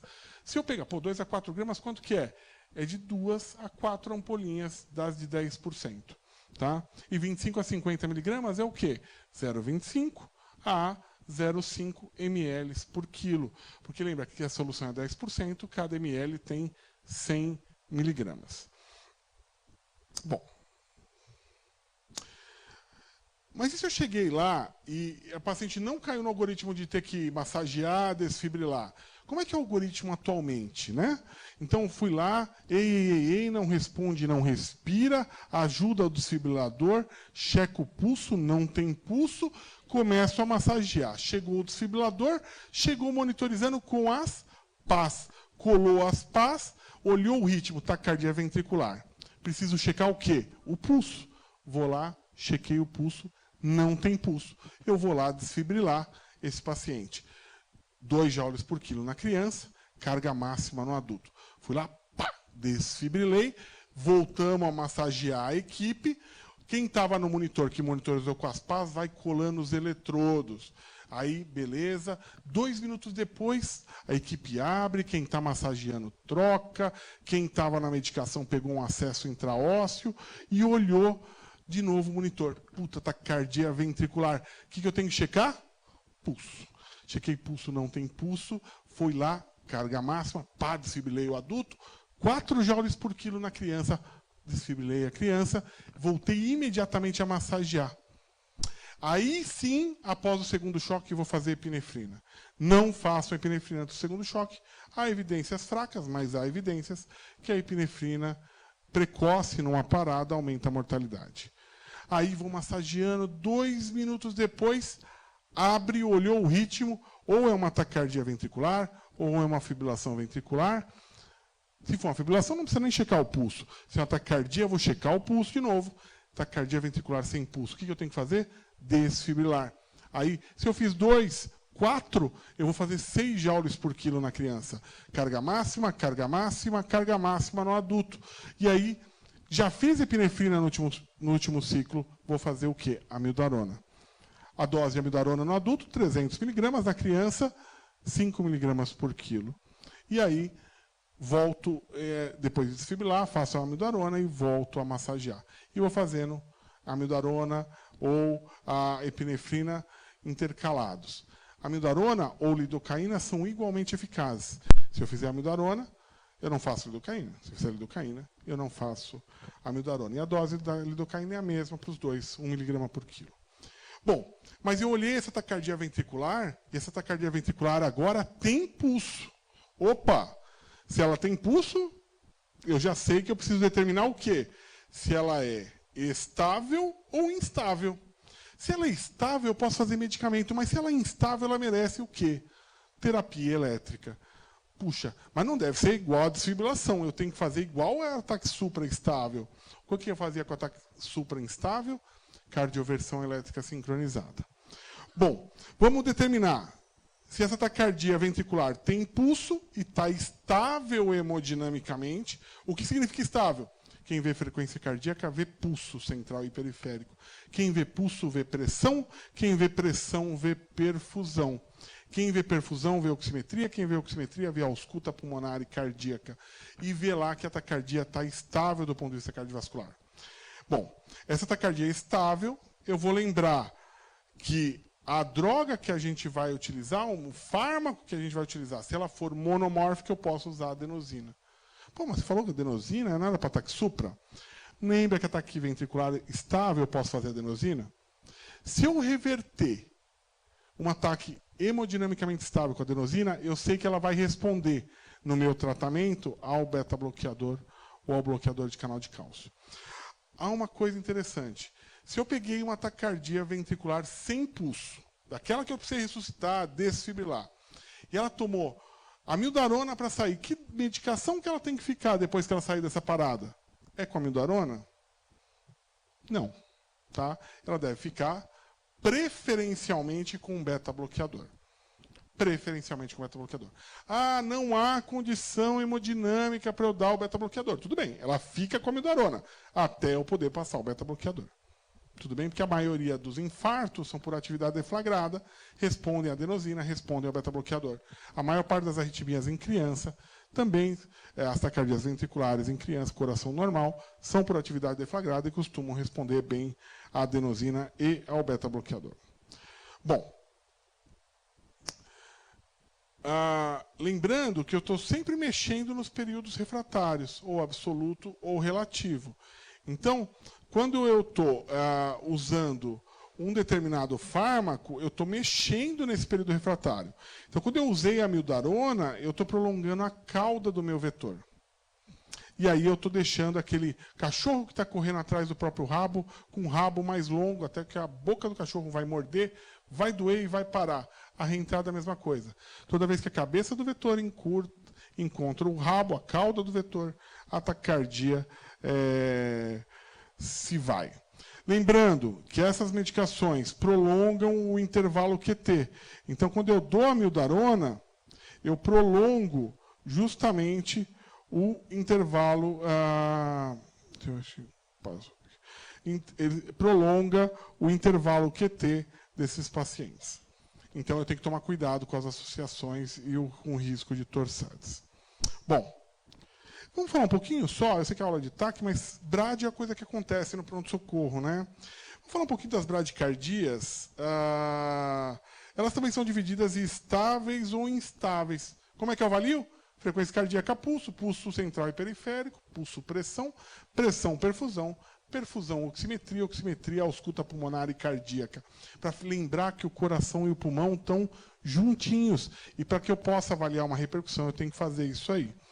Então, peguei aqui bradicardia, e essa bradicardia ela está aqui com uma frequência de 26, pulso central fino, periférico ausente, pressão baixa, saturação baixa porque está crepitando. O que eu tenho que fazer? Colocar o marca-passo. Marca-passo transcutâneo, a maior parte dos aparelhos tem. As pás são adesivas, eu colo as pás adesivas e regulo aqui a frequência que eu quero no monitor, olha só, a frequência que eu quero, a intensidade da corrente que eu quero dar e ligo o marca-passo. Quando eu ligo, ele começa a fazer assim, ó, ele começa a contrair os músculos. Aonde que eu vou? Mas eu estou olhando no monitor, então olha só, ele estava bradicárdico, vamos ver lá. Super bradicárdico, colei as pás, coloquei lá, que eu quero que a frequência suba para 80, sei lá. Eu fui aumentando, liguei e aumentei a energia.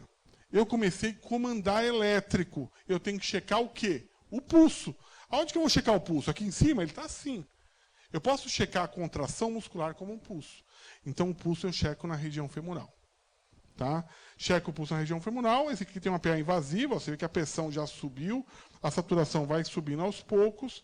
E aí, esse paciente vai ficar estável. No adulto, eu tenho a possibilidade de testar alguns fármacos, como isoprel, como dopamina, como atropina, mas é o tratamento definitivo, descartando as causas removíveis, é a estimulação cardíaca. Pode ser externa, endocárdica, com marca-passo transvenoso. Eu falo o seguinte, que o marca-passo transcutâneo ele vai até eu passar o marca-passo transvenoso, ou achar uma causa. O marca-passo transvenoso vai até eu achar uma causa, ou não tem causa, é uma causa não removível, eu ponho marca-passo definitivo. E na criança, como é que funciona isso aí? Na criança, eu sei que a frequência cardíaca abaixo de 60, a criança trabalha muito com frequência. Então, se a frequência está menor que 60 e há repercussão hemodinâmica, eu começo a comprimir o paciente. E vou fazer epinefrina, ciclo sim, ciclo não. Porque o intervalo da epinefrina é a cada 3 a 5 minutos. O ciclo tem 2, então, entre 3 e 5 tem 4, então o ciclo sim, o ciclo não eu faço. E aí vou comprimindo para poder manter o fluxo cerebral e coronário. Perfeito. Só que eu não vou comprimir esse paciente ad eterno. Concorda? Eu vou comprimir até o momento que chegue o marca-passo transcutâneo. Vou colocar as pás, aumentar a frequência, o paciente vai ter essa frequência e vou checar o pulso. E o marca-passo transcutâneo vai até onde? Até eu achar uma causa. Ou chegar ao marca-passo transvenoso. Fui lá e passei o marca-passo transvenoso provisório. Que vai até onde? Até eu achar uma causa. Tenho mais tempo agora para investigar uma causa. Não tem causa removível, aí ele vai para o implante marca-passo definitivo, aí como forma de tratamento. Lembrem-se do começo. para se tratar clinicamente um paciente, se precisa conhecer a doença, tratar as causas removíveis, conhecer os distúrbios metabólicos e ácidos básicos existentes e saber que cada fármaco age num tipo de arritmia e conhecer o fármaco, o mecanismo, os seus efeitos colaterais, assim como as indicações e a contraindicação de determinado fármaco a determinada faixa etária. Gostaria de aproveitar e poder convidar vocês. A gente vai fazer um curso de arritmias cardíacas na prática clínica em agosto, em São Paulo. Então, é um curso de discussão de casos com interatividade. E, na semana seguinte, aproveitando só o prévio, a gente vai fazer um curso de simulação em arritmias cardíacas. Então, vocês estão convidados, quem quiser participar. Eu agradeço demais a participação. Eu vou deixar a aula disponível, não sabia que vocês iam gravar, mas eu deixo geralmente gravado, eu gravo em casa e acabo colocando, mas agora a gente só vai compartilhar o link. Fica muito, muito mais fácil. Espero que vocês tenham gostado. Se a gente tiver, eu não sei, a gente pode ter algum tempo, eu poderia mostrar algumas coisas depois. Muito, muito obrigado. Eu acho que o que eu precisava falar da aula é isso, mas a gente vai seguir aqui na programação. Rogério, obrigado, viu? Obrigado pela sua aula, foi um show de didática e transformou um tema aí que às vezes é difícil numa coisa aparentemente fácil, né? Então nós vamos abrir agora para a pergunta. Quem tiver pode levantar a mão e eu levo o microfone. Bom, se ninguém tem, eu queria fazer só um comentário, que você comentasse sobre a TV fascicular, considerada, né, verapamil sensível. Por quê? Por que isso? Tá. Existem dois tipos de arritmia. Quando você fala... Deixa eu ver se eu acho aqui. É muito... Isso aqui é um... Deixa eu ver se eu consigo sair daqui.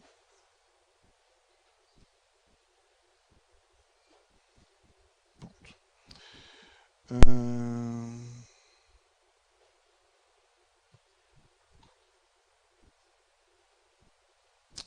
Vocês não acharem muito ruim, eu vou fazer uma buscazinha aqui no computador, porque aí eu respondo e eles podem ver o que é uma TV fascicular, que eu acho que vai ser legal. QRS... Opa, achei.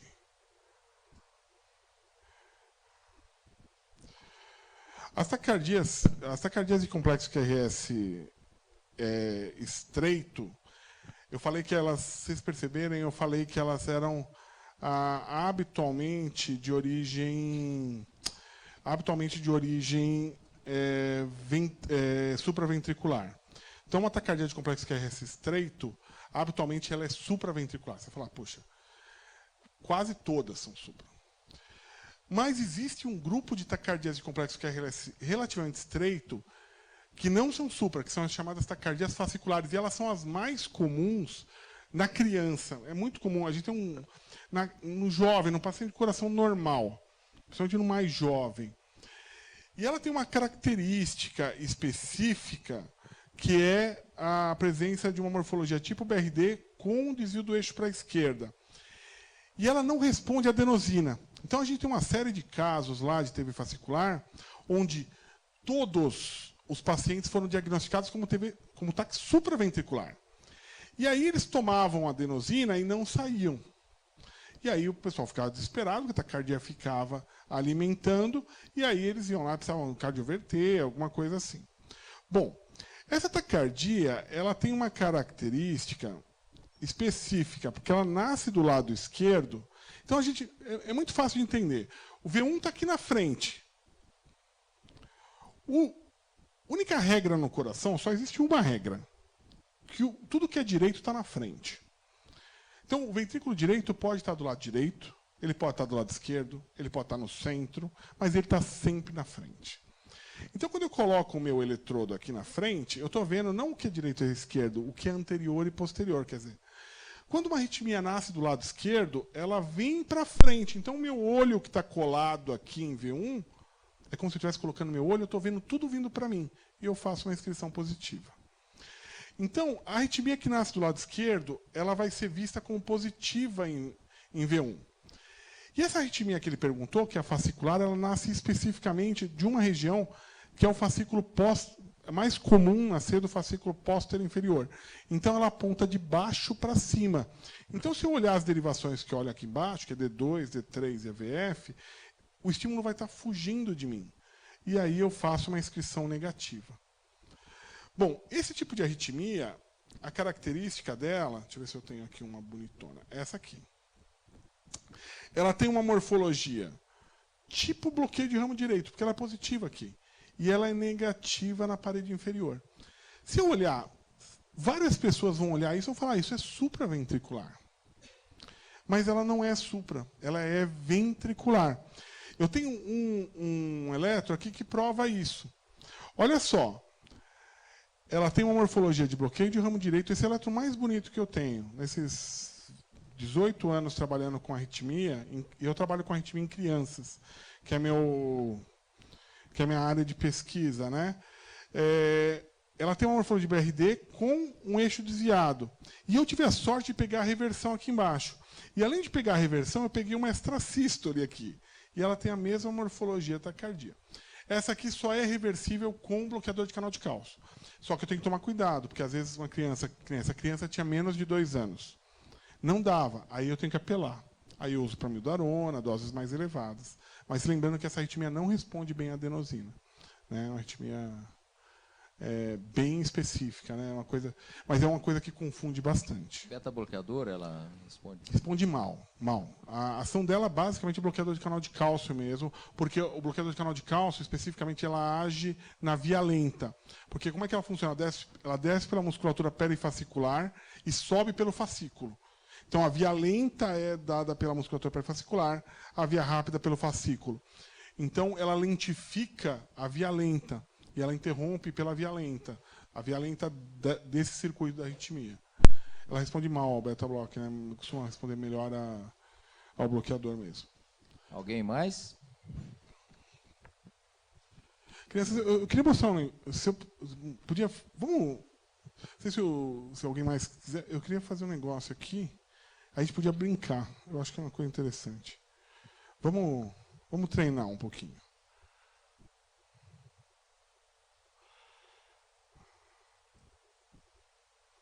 Fiz besteira, peraí. Se tiverem um segundinho de paciência, eu acerto a besteira que eu fiz. Vamos ver aqui. Sair. Function. F4. Estender.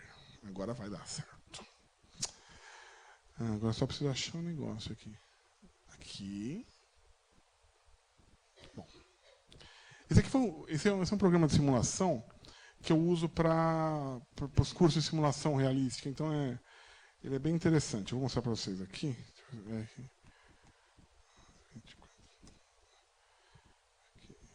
Certo. Finish. Isso aqui, beleza. Vamos imaginar uma situação, só para a gente treinar se a gente pegou bem o que a gente viu. Eu vou colocar os dados de um paciente, aí a gente brinca aqui. E aí vocês vão pensando, entre um caso e outro, a gente pensa nas questões. Bom, peguei vamos fazer uma questão bastante pediatra, vamos começar por uma... E às vezes chega para o adulto também, não tem... Bom, eu estou frente a um paciente que tem esse quadro.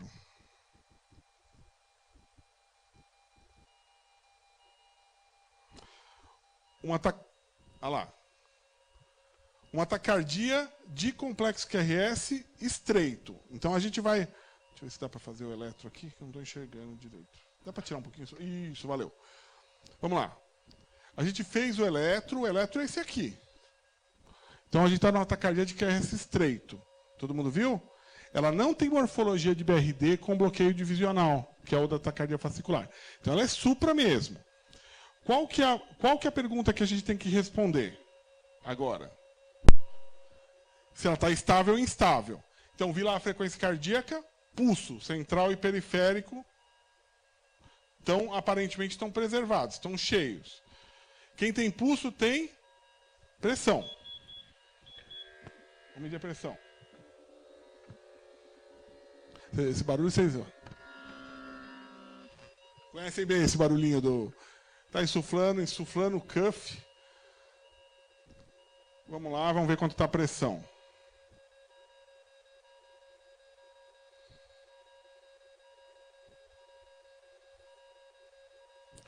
Bom, a pressão está 9/6. O que a gente vai fazer para esse paciente? Estável. Manobra vagal ou adenosina. Tudo bem? Então, manobra vagal ou adenosina. Manobra vagal não saiu. O que eu vou fazer? Adenosina. Se fosse um adulto, quanto? 6. Se fosse uma criança, 0,1. Injetei, levantei o braço.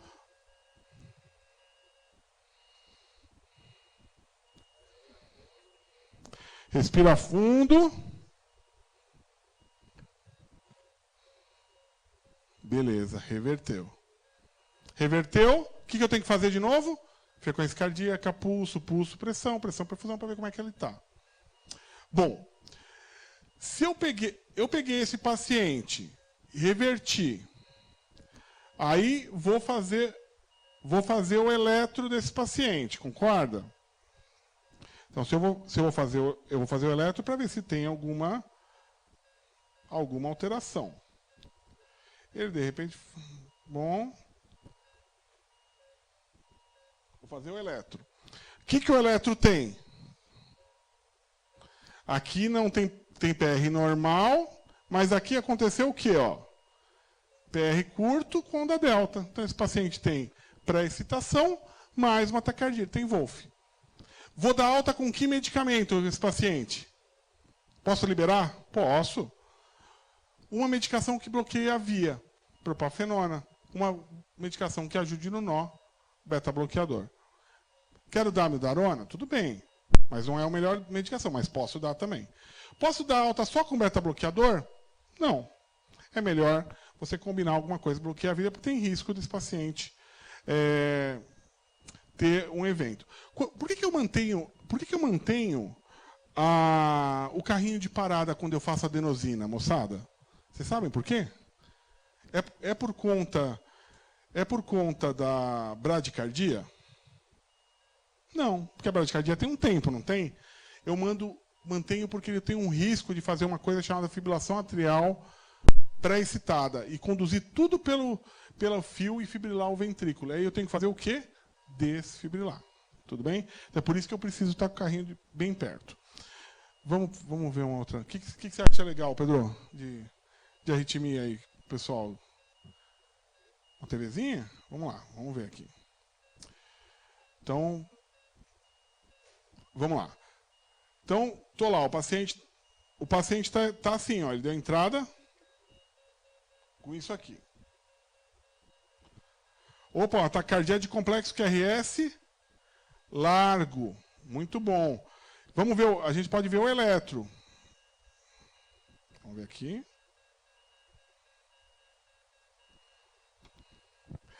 Vamos lá. Vamos ver o eletro? Olha só, taquicardia de QRS largo. Beleza? A gente está vendo lá, ó. Não tem, aí eu vou aplicar os critérios, não cabe aqui, mas eu vou fazer os critérios de Brugada. Na dúvida, você trata como TV. Tudo bem? Bom, tem pulso? Tem. Então eu preciso ver o quê? Se tem repercussão ou não. Vou lá, eu vou deixar aqui a pressão contínua para ficar mais fácil. Está lá a pressão, 10/7, está estável. O que eu posso fazer para esse paciente? O que eu posso fazer para esse paciente?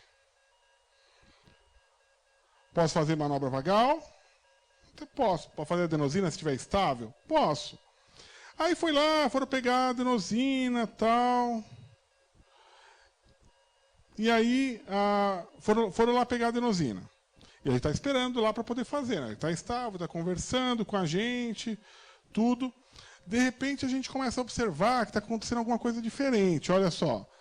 Pô, a saturação começou a cair, não começou? Pô. E a pressão? Como é que está a pressão? Pô, ela está caindo. Está caindo. Então, o que eu preciso pedir para o pessoal trazer o mais rápido possível? O carrinho. Porque o que eu vou fazer? Olha, a pressão. Pô, despencou a saturação. Comecei a fornecer oxigênio. O paciente está com o pulso já está mais fino, pressão está mais baixa, perfusão piorou, está mais torporoso. O que eu preciso fazer agora? Cardioverter. E aí vou lá, cedo o paciente se ele estiver relativamente acordado, tá? E aí vou aplicar, sincronizo no botãozinho e aplico a terapia. E aí aplico a terapia e vou controlar a minha pressão arterial, né? Ver se a pressão arterial melhorou e a saturação, obviamente, vai ser ventilado e esse paciente vai melhorar a saturação. Então, eu acho que são duas situações que a gente pode encontrar no pronto-socorro. E essas são situações que a gente precisa agir rápido. Lembrou, a coisa complicou, ficou instável, terapia elétrica é o que salva. Tá? Não, acho que mais alguém quer perguntar alguma coisa? Bom, arritmia é um tema bem difícil, acho que espero que vocês tenham aproveitado, né? Quer perguntar alguma coisa?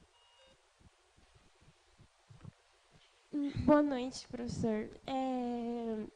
É mais uma curiosidade, não sei se tem a ver com o tema, porque eu sou bem nova nessa área. Não, fica tranquilo. Mas quem nasce com esse problema? Que, tipo, o eletro sempre é negativo. Por que causa isso? Você tem um eletro... Não, então, existem pessoas, assim, pré-estação, Wolff-Parkinson-White, por exemplo, né, que são eletro... Que é o eletro com essa... Isso aí são problemas... eles são congênitos, porque eles nascem com as pessoas, mas a determinação genética é questionável. Existem variações de eletrocardiograma normal. Então, a pessoa que não tem... Você fala uma pessoa que tem arritmia ou que não tem? Que só tem um eletro alterado? Então, porque, por exemplo, a minha mãe, ela tem que andar com um eletro para qualquer lugar que ela vá. Ah, tá, entendi. É negativo. Entendi. Acontece o seguinte, quando a gente nasce, como é que funciona? A onda T, que é a onda de repolarização, ela nasce positiva. No segundo para o terceiro dia, ela se inverte. Ela fica negativa. E ela fica negativa em V1, V2, V3, às vezes até V4. Uma porcentagem, conforme vai crescendo a criança, a onda T ela vai mudando, ela vai voltando a ficar positiva e ela começa por V4, depois por V3, depois por V2. Ela tem uma fase muito difícil, que é a fase que o pessoal confunde com a arritmia, que é chamada onda T bífida. Eu lembro que uma vez botei uma onda T bífida numa prova de título de especialista de cardiologia pediátrica, eu quase apanhei, né, porque era uma coisa que o pessoal não estava tão habituado a ver, eu coloquei lá, mas é que não tinham prestado atenção, né? E aí ela volta, ela fica positiva em todas as pessoas de V1 a V6. 20% da população tem onda T negativa em V1, que é a primeira derivação, e ela é o padrão chamado padrão juvenil. Existem também pessoas que têm alterações compatíveis com repolarização precoce. Então, a pessoa tem, por exemplo, um supradesnivelamento do segmento ST em algumas derivações. Então, se a pessoa chega com dor no peito, o cara pode confundir aquilo com uma onda de infarto. A mesma coisa que bloqueio de ramo. Às vezes a pessoa tem um bloqueio de ramo esquerdo e ela chega com uma dor muscular. Só que bloqueio de ramo esquerdo de diagnóstico recente é um critério para isquemia. Então, a pessoa pode, se ela já sabe que tem aquele bloqueio de ramo, fica mais fácil para saber que aquela alteração não foi daquele momento isquêmico. Então, pessoas que têm um eletro alterado, geralmente com uma alteração que possa gerar dúvida numa situação de emergência, você pede para a pessoa ter um padrão eletrocardiográfico. Geralmente a gente pede até para miniaturizar e para andar junto para o cara saber, chegou lá com uma dor, aquele bloqueio de ramo esquerdo não é um critério, ou aquela T negativa, ela não é isquêmica, ou aquela repolarização precoce não está suprando o segmento ST, que é compatível com infarto com supra. Então, isso são alterações normais. Então, provavelmente o que está acontecendo é que ela tem uma alteração, essa alteração pode ser confundida com outro diagnóstico, e o cardiologista, cuidadosamente, está pedindo para ela carregar aquele eletro, justamente para saber que aquela situação já existia antes do quadro agudo que possa eventualmente ter. Entendi, muito obrigada, viu? Bom, eu espero que vocês tenham aproveitado, como eu estava dizendo, é um tema difícil. Aqui o público é bem diverso, temos médicos, enfermeiros, residentes. Que é muito bom, eu adoro. Isso, e você foi muito feliz em ter mostrado os traçados e como se faz a adenosina, enfim, achei que foi muito feliz da sua parte. E só tem uma pessoa que consegue falar ao mesmo tempo de adulto e criança, que é você. Então, fica muito feliz com a sua presença aqui. Cara, isso aí, obrigado, viu? Puxa vida. Valeu. Valeu mesmo. Ganha até um presente. Não é um bolo, mas... Bolinho. Cara, eu falo que se eu... Bom, deixa eu tirar uma foto para de falar um pouco. Cara, o que eu como de bolo é uma coisa impressionante. Eu adoro bolo. E eu compro todo santo dia. Perdoa. Eu como bolo todo dia. Velho, e Deus tá me sacaneando. Tem uma loja, inauguraram uma loja de bolo do lado do Dante. E os caras chamam carinhosamente de Mara. Mara de maravilhoso. Eu vou lá comprar os bolos com doce de leite. Eu não tô assim, eu não tenho problema na tireoide. Eu tô assim porque eu como. Não sou... O Ronaldo falou, é problema na tireoide? Eu não tenho problema na tireoide. Fazer o quê, né? Meninos, obrigado, viu? Olha, foi um prazer imenso.